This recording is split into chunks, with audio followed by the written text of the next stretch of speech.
আসসালামু আলাইকুম প্রিয় শিক্ষার্থী, সবাই কেমন আছো? আমরা প্রতিদিনের নিয়ে আজকে আমাদের শিডিউল রেকর্ডিং ক্লাসে চলে আসলাম। অনেক শিক্ষার্থী প্রতিদিন শুধু রিকোয়েস্ট করতেছে রসায়ন প্রথম পত্রের পঞ্চম অধ্যায় কর্মমুখী রসায়ন ভোকেশনাল কেমিস্ট্রির উপর ক্লাস নেওয়ার জন্য। ভোকেশনাল কেমিস্ট্রি বলে সবার কঠিন লাগে, সবার কাছে এটা লিটারেচার টাইপস লাগে। আসলে আমি যেটা বলতে চাই, কর্মমুখী রসায়ন থেকে অবশ্যই বোর্ড পরীক্ষাতে একটা কোশ্চেন আসবেই, যেটা 10 মার্কসের। আমরা একটু পরিকল্পিত পড়াশোনা করলে, আমরা একটু প্ল্যান ওয়াইজ পড়াশোনা করলে, আমরা একটু বুঝে বুঝে পড়াশোনা করলে আমরা বোর্ড পরীক্ষাতে এই চ্যাপ্টার থেকে কাঙ্ক্ষিত কোশ্চেনের আমরা আমরা উত্তর করতে পারবো। আসলে প্রত্যেকটা চ্যাপ্টারে একটা বেসিক জিনিস থাকে, এই চ্যাপ্টারে অবশ্যই একটা বেসিক জিনিস আছে। আমরা যদি বেসিক জিনিসটা ক্লিয়ার করতে পারি তাহলে তাহলে এটা তোমাদের জন্য কোনো ব্যাপার হবে না, কোনো কঠিন কোনো বিষয় হবে না। আমরা এই চ্যাপ্টার থেকে প্রথমত আমি একটা কোশ্চেন আমি একটু ব্যাখ্যা করতে চাচ্ছি, যেটা পরীক্ষাতে সবসময় আসে। আমি খুব সংক্ষেপে দুই একটা শব্দের মাধ্যমে কোশ্চেনটার উত্তর দিয়ে দিব। এখানে একটা কোশ্চেন আসে খাদ্য নিরাপত্তা নিয়ে কোশ্চেন। খাদ্য নিরাপত্তা, এখান থেকে একটা কোশ্চেন আসে খাদ্য নিরাপত্তা নিয়ে কোশ্চেন আসে। এই কোশ্চেনটা আমরা একটু বুদ্ধি করে আমরা এই টপিকসটা কয়েক মিনিটের মধ্যে আমরা শেষ করে দিতে পারবো। চ্যাপ্টার নাম হচ্ছে যে কেমিস্ট্রি কর্মমুখী রসায়ন। কেমিস্ট্রি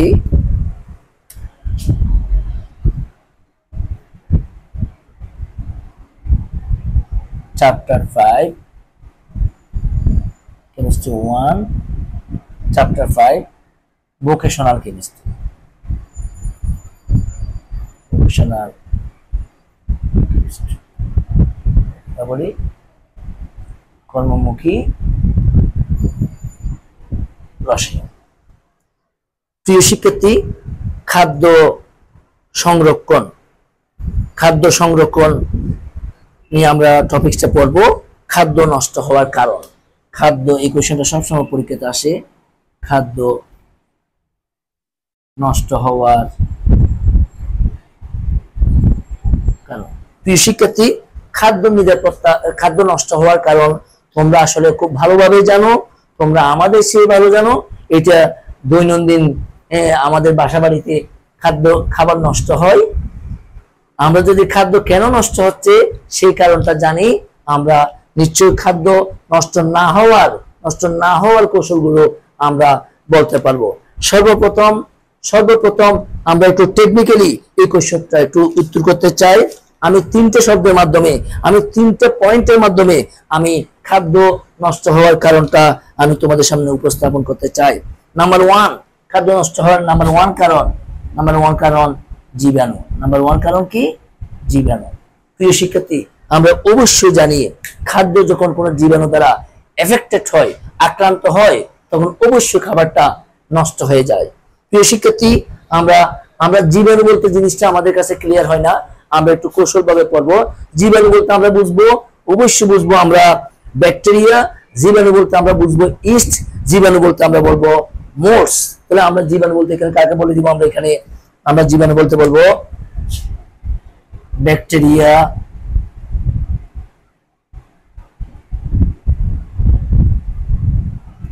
ইস্ট, মোর্স দ্বারা পচন।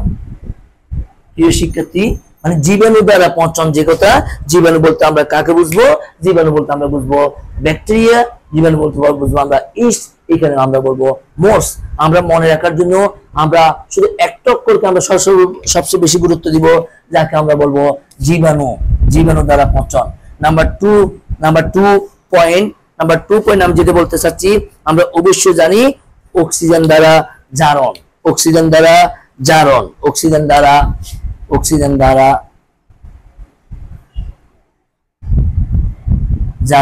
কার উপস্থিতিতে?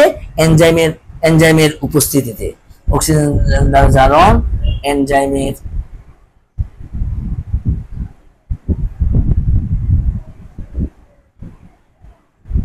প্রিয় শিক্ষার্থী 3 নম্বর কারণ হচ্ছে যে ধাতব আয়ন দ্বারা তৈল বা চর্বি জাতীয় খাদ্য পচন। প্রিয় শিক্ষার্থী আমরা বলবো ধাতব আয়ন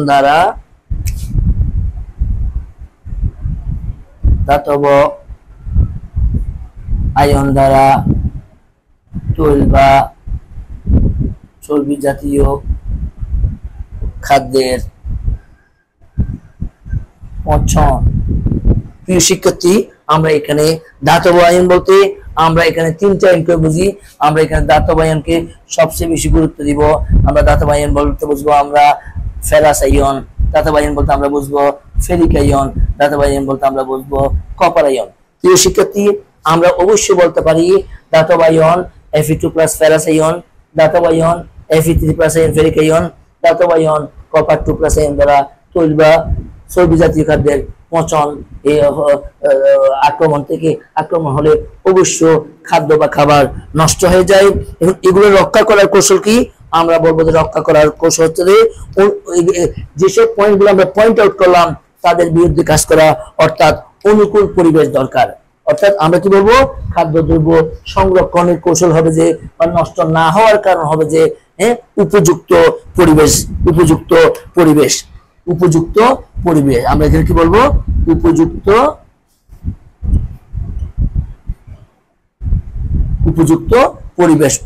পরিবেশে আমরা যেসব পয়েন্টগুলো পয়েন্ট আউট করেছি আমরা যদি তাদের বিরুদ্ধে আমরা কাজ করতে পারি তাহলে খাদ্য কখনো নষ্ট হবে না, খাদ্যকে আমরা নষ্ট হওয়ার হাত থেকে আমরা রক্ষা করতে পারি। প্রিয় শিক্ষার্থী এখন পরবর্তী টপিকস আমি যেটা নিয়ে আলোচনা করব প্রিজারভেটিভস।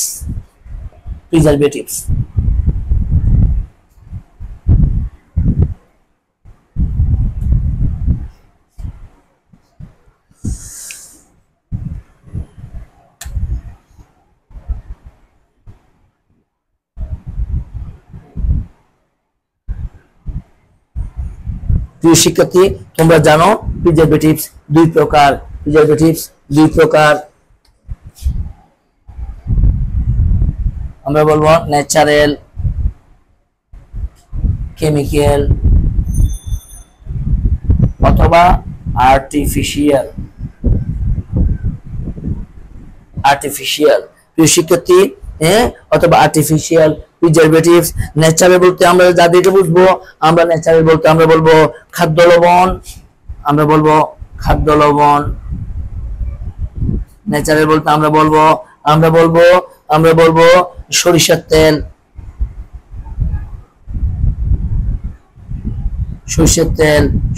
তেল, এরপর আমরা বলতে পারি সরিষার তেল, এরপর আমরা আরো বলতে পারি চিনি, আমরা বলতে পারি চিনি বা C12H22O11, আমরা আবার লিখতে পারি C12H2O11। প্রিয় শিক্ষার্থী আমরা ন্যাচারাল প্রিজারভেটিভ আমরা এগুলোকে বলতে পারবো। এরপরে আমরা যেটা বলতে পারবো কেমিক্যাল বা আর্টিফিশিয়াল, যেগুলো আমরা বলবো কেমিক্যাল বা আর্টিফিশিয়াল প্রিজারভেটিভ সম্পর্কে আমরা বলবো অ্যান্টিমাইক্রোবিয়াল, আমরা বলবো বেনজোইক অ্যাসিড। আমরা বলবো নাম্বার 1 বলবো বেনজোইক অ্যাসিড।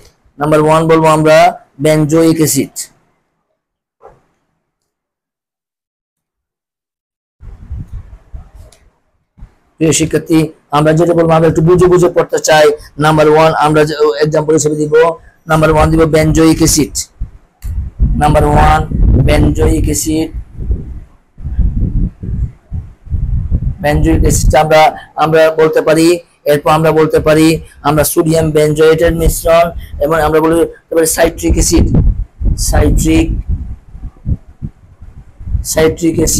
আমরা সাইট্রিক অ্যাসিডকে বলতে পারি আমরা এরপর বলতে পারি অ্যাসিটিক অ্যাসিড বা ভিনেগার,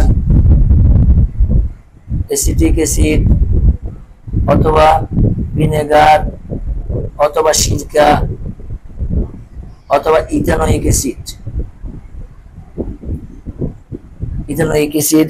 এরপর আমরা বলতে পারি আমরা আরো বলতে পারি আমরা BSA এবং BST।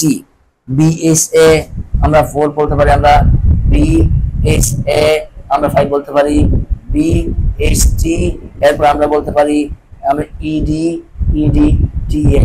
প্রিয় শিক্ষার্থী আমরা অবশ্যই আমরা জানি হ্যাঁ বিএসএ বিউটাইলেটেড হাইড্রোক্সি এনিসল, এটা এ হচ্ছে এনিসল, এনিসল, টি হচ্ছে টুলুইন,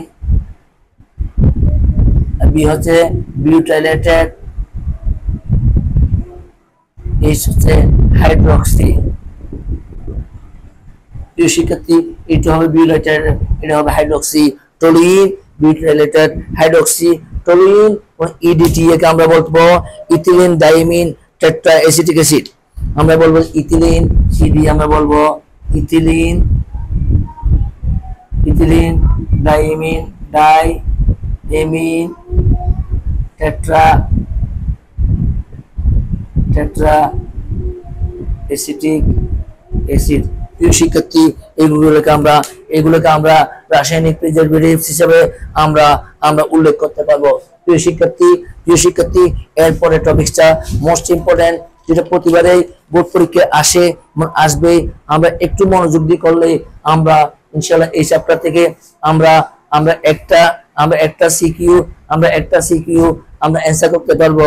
প্রিয় শিক্ষার্থী আমরা বুঝে করব, আমরা ইনশাআল্লাহ আমরা এখন যে কোয়েশ্চনটা বলবো সেটা সব প্রতিবারই প্রয়োগমূলক বা উচ্চতর দক্ষতামূলক কোয়েশ্চনে অবশ্যই বোর্ড পরীক্ষাতে আসে, অবশ্যই বোর্ড পরীক্ষাতে আসে।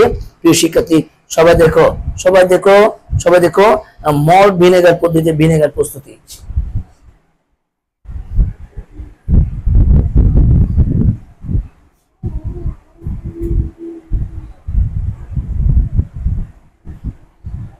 প্রিয় শিক্ষার্থী কোয়েশ্চন মল্ট ভিনেগার পদ্ধতিতে ভিনেগার প্রস্তুতি। প্রিয় শিক্ষার্থী আমরা একটু বুঝে করব। আমরা অবশ্যই বলতে পারি আখ, অথবা আমরা একটা কন্টেইনারে আমরা এখানে একটা কন্টেইনার নিতে পারি, আমরা এখানে নিতে পারি আখ অথবা খেজুর রস, আখ অথবা এখানে আছে আখ অথবা খেজুর রস। প্রিয় শিক্ষার্থী আমরা অবশ্যই জানি আখ অথবা খেজুর রসের এই কন্টেইনার, আখের মধ্যে কি আছে, খেজুর রসের মধ্যে কি আছে আমরা জানি আখ এবং খেজুর রসে চিনি আছে। চিনির সংখ্যা আমরা জানি C12 H22 O11 অথবা C12 H2O হোল 11। প্রিয় শিক্ষার্থী আমরা লিখতে পারি। আমরা আরো বলতে পারি অবশ্যই এখানে কি আছে, এখানে এই আখ অথবা খেজুর রসে এটা আছে প্লাস কি আছে, প্লাস পানি আছে। এটা আমার প্রথম স্টেপস। এটা হচ্ছে পাত্র, এই পাত্রে আমরা এগুলো নিলাম। এখন এখানে আমরা যখন এখানে ইনভার্টেস এনজাইমের উপস্থিতিতে আমরা এখানে এটাকে যখন আমরা ইনভার্টেস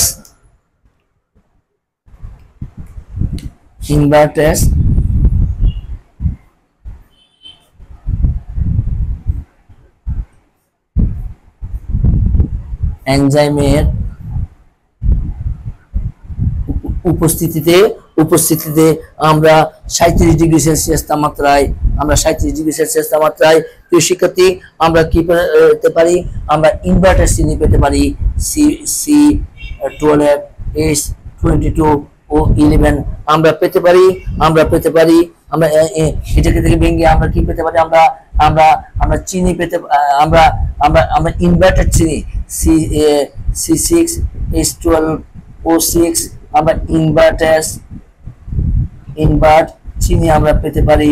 এটা কত অণু হবে, যেহেতু এখানে আমরা স্পষ্ট বলতে পারি যেহেতু এখানে কার্বন 12 ছিল, আমরা এখানে কত দিব, আমরা এখানে 2 অণু দিব, আমরা 2 মলিকিউলস। এটা এখানে 2 মলিকিউল বলতে এখানে কে কে থাকে, এখানে থাকবে গ্লুকোজ প্লাস ফ্রুক্টোজ। প্রিয় শিক্ষার্থী আমরা এখানে 2 মলিকিউলস C6H12O6 এর মধ্যে আমরা এটাতে পাই একটা পাই গ্লুকোজ, একটা পাই আমরা ফ্রুক্টোজ। প্রিয় শিক্ষার্থী, এরপর এটাকে যখন আমরা আমরা জাইমেসের উপস্থিতিতে আমরা আমরা জাইমেসের উপস্থিতিতে 20 থেকে 25 ডিগ্রি সেলসিয়াস তাপমাত্রায় এটাকে যখন আমরা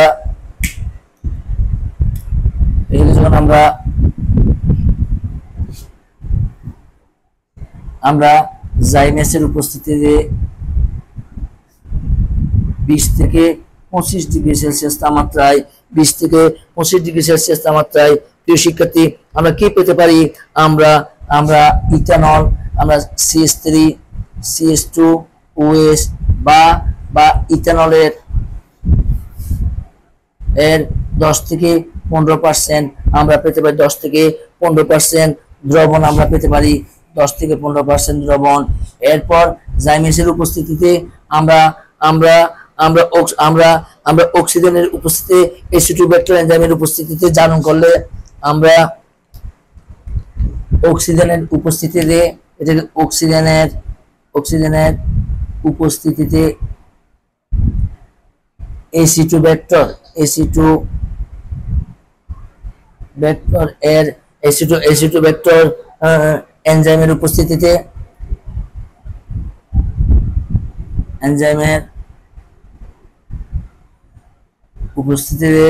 জারণ ক্রিয়া সম্পন্ন করলে আমরা অবশ্যই জানি প্রিয় শিক্ষার্থী, অ্যালকোহল জারণ করলে ফ্যাটি অ্যাসিড বা জৈব অ্যাসিড উৎপন্ন হয়।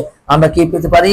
আমরা পেতে পারি CH3 COOH এর 6 থেকে 10% আমরা সলিউশন আমরা পেতে পারি। প্রিয় শিক্ষার্থী, তোমরা অবশ্যই জানো আমরা এখানে বেসিক জিনিসটা খুবই ইম্পর্টেন্ট। আমরা অ্যাসিডিক অ্যাসিডের 6 থেকে 10% পেতে পারি। আমরা অবশ্যই জানি এই 6 থেকে এই 10% এটাই হলো ভিনেগার, এটাই হলো ইথানোয়িক অ্যাসিড, এটাই হলো সিরকা। প্রিয় শিক্ষার্থী, এভাবে আমরা মল্ট ভিনেগার পদ্ধতিতে আমরা ভিনেগার বা অ্যাসিডিক অ্যাসিড বা সিরকা আমরা 6 থেকে 10% সলিউশন মানে জলীয় দ্রবণ আমরা পেতে পারি। প্রিয় শিক্ষার্থী, আমরা খুব কৌশলের মাধ্যমে এই জিনিসটাকে খুব শর্ট ওয়েতে আমরা মনে রাখার কৌশল দিয়ে আমরা এটাকে আমরা উপস্থাপন করতে পারি। প্রিয় শিক্ষার্থী, সবাই এই ওয়ার্ডটা একটু লিখে নাও। বেসিক জিনিস, বেসিক। প্রিয় শিক্ষার্থী, আমরা কয়েকটা ওয়ার্ডের মাধ্যমে আমরা জিনিসটাকে খুব আমরা উপস্থাপন করব। আমরা খুব মনে রাখার কৌশলে আমরা প্রথমে কি বলবো? আখ বা খেজুরের রস। আমরা প্রথম অক্ষর বলবো আখ বা খেজুরের রস। নাম্বার 2 আমরা যেটা বলবো আমরা ইনভার্ট চিনি পাচ্ছি। আমরা 2 মলিকিউল C6H12O6 পাচ্ছি, যাকে আমরা ইনভার্ট চিনি বলতেছি। এরপরে আমরা জাইমেসের সাপেক্ষে আমরা 20 থেকে 25 ডিগ্রি সেলসিয়াস তাপমাত্রায় আমরা ইথানল পাচ্ছি, ইথানলের দ্রবণ পাচ্ছি CH3 CH2OH। এরপর চতুর্থত আমরা যখন আমরা অক্সিজেনের উপস্থিতিতে এসিটোব্যাক্টেরিয়াল এনজাইমের দ্বারা আমরা জারণ ঘটাই, অবশ্যই আমরা কি পাবো? আমরা CH3 COOH বা ইথানোয়িক অ্যাসিড অথবা ভিনেগার অথবা সিরকা আমরা পাবো। প্রিয় শিক্ষার্থী, আমরা সবাই বলি রসায়ন প্রথম পত্রের 5ম চ্যাপ্টার ভোকেশনাল কেমিস্ট্রি সবার কাছে কঠিন লাগে। আসলে এটা কঠিন কোনো ব্যাপার না, বিষয় না। এখানে সাজানো প্রিপারেশন হলে, গোছানো প্রস্তুতি থাকলে এটি উপস্থাপন করার কোনো বিষয় না। আমরা প্রথম অক্ষর কি বলবো? আখ বা খেজুরের রস। দ্বিতীয় অক্ষর আমরা কি বলবো? ইনভার্ট চিনি 2 মলিকিউল C6H12O6 অথবা গ্লুকোজ প্লাস সুক্রোজ। এরপর আমরা বলবো CH3 CH2OH ইথানল। এরপর আমরা বলবো CH3 COOH 6 থেকে 10%। CH3 COOH এটাকে আমরা বলবো 6 থেকে 10%। প্রিয় শিক্ষার্থী, যারা বুদ্ধিমান স্টুডেন্ট তারা এই 4টা অক্ষর দিয়ে বাকিগুলো একটু প্র্যাকটিসের মাধ্যমে আমরা মল্ট ভিনেগার পদ্ধতিতে ভিনেগার প্রস্তুতি আমরা খুব সহজে সম্পন্ন করতে পারি। তাহলে আমরা কিভাবে বলবো? নাম্বার 1 আখ বা খেজুরের রস, নাম্বার 2 ইনভার্ট চিনি, number 3 ethanol, number 4 acidic acid 6 থেকে 10%। তো শিক্ষার্থী, আমরা একটু শেষের থেকে আমরা বলে আসার চেষ্টা করি। 6 থেকে 10% ইথানোয়িক অ্যাসিড বা ভিনেগার বা সিরকা। নাম্বার 3 আমরা যেটা বলবো, আমরা বলবো ইথানল। নাম্বার 2 যেটা আমরা বলবো ইনভার্ট চিনি, that means 2 you know glucose plus sucrose C6H12O6। আমরা যেটা বলবো, আমরা নাম্বার 1 এ বলবো আখ বা খেজুরের রস। চলো প্রিয় শিক্ষার্থী, আমরা মুখস্থ বিদ্যাকে পরিহার করে, একটু পরিহার করে আমরা গোছানো প্রিপারেশন নিয়ে আমরা গোছানো পড়াশোনা করি, আমরা একটু নোট করে নিজেরা সাজিয়ে নিই, আমরা একটু স্কিম করলে যাতে আমরা পরীক্ষার খাতায় খুব সহজে জিনিসগুলোকে উপস্থাপন করতে পারি। সবাইকে প্রতিদিন নিয়ে আজকের রেকর্ড ক্লাসে ধন্যবাদ এবং শুভকামনা করে আমি আজকের রেকর্ড ক্লাস এখানে শেষ করছি। আসসালামু আলাইকুম।